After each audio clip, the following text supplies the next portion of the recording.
Nothing like taking a trip down to South Florida like they always say, only in Dade, right? Welcome back, crew, to this week's episode of Boneheaded Boaters of the Week, and today we're going to keep it stupid simple, and we're just going to focus on those boneheaded moments out on the water. Kind of like this situation right here, where a lady needed her boat moved. She hired what she thought was a professional captain. In reality, when we see these images, it appears that he may not actually be one. After smacking a little bit of everything around the marina, Captain does finally figure out how to get that boat into neutral, stop and pause and take a look at it, but the lady whose boat it is, I believe she's probably going to need a beverage to go ahead and calm down after this one. Speaking of having a beverage, what better way than having a beverage in your own Drain Plug Mafia tumbler? Today we're going to do a giveaway, really simple. You want to win one, all you have to do, hit the like button now, leave a comment below and make sure you're subscribed to the channel, and we're going to pick somebody from the comment section and somebody's going to get a free tumbler. Now, every boneheaded moment out on the water that we see has a different cause and effect, but some of them are a little easier to avoid than others, kind of like this situation right here.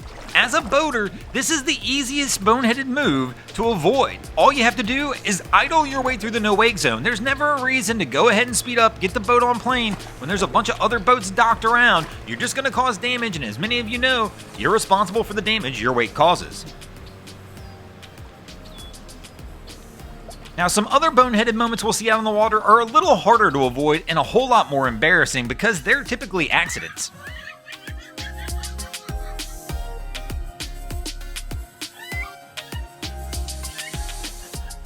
And just when we thought our guy saved it, he winds up in the drink anyway. Speaking of winding up in the drink, here's another boneheaded moment that you need to watch out for, and that's understanding and knowing your waterways and always paying attention because you never know what can happen or what you might run into when you're out there on the water, especially if it's an unknown waterway. Now, jet skis have a notorious boneheaded move that happens with them all the time, and that's where you can suck something up into the intake grate. No faster way to end your jet ski day of fun than sucking something up there, but I'll tell you what, this crew took that one to a whole different level. Now, I know what some of you are thinking already. BG, I'm so glad I don't own a boat or a jet ski, so I can't get out there and make these boneheaded moves. Well, don't worry. Being a bonehead in the water is a little bit for everybody. As long as you have some sort of transportation or vehicle, you absolutely can get out here and be a bonehead on the water as well. Kind of like our guy did here. He thought he was going to save a little money up front on the car wash and decided to do this instead. But I got a feeling in the long term it's going to cost him a little more. Speaking of costing a little more, another costly boneheaded mistake that many boaters will make out on the water, well, that's going to be deciding to make their own way and not following the channel markers. We see it happen all the time, where boaters think they're just going to take a little shortcut, and all of a sudden realize that shortcut is going to be a lot longer than what they originally thought. And it's also probably going to cost them the cost of 4 brand new impellers.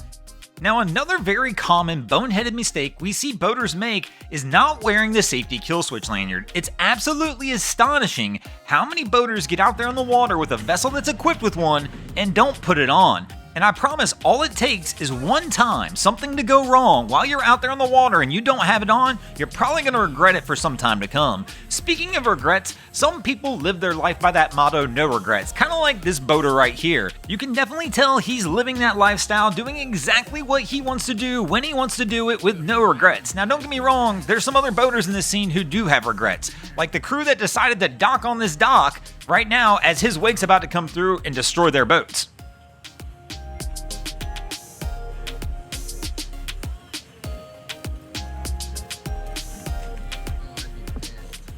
Hopefully somebody got his boat registration info and they can send him the bill and maybe then he'll have some regrets about the situation. Thanks for watching, guys. I hope you enjoyed this week's episode of Boneheaded Boaters of the Week. If you ever see anything crazy happening out on your waterways, be sure to hit us up on Facebook or Instagram and let us know, and you might see your stories over here. Just like Anna Burke 4, Graham Altschuler, Greg Gearhart, NM Trant, TC Cruise NC, The Yacht Specialist, and WPP did this week. And if you guys haven't already, go ahead and drop an anchor on the subscribe button here.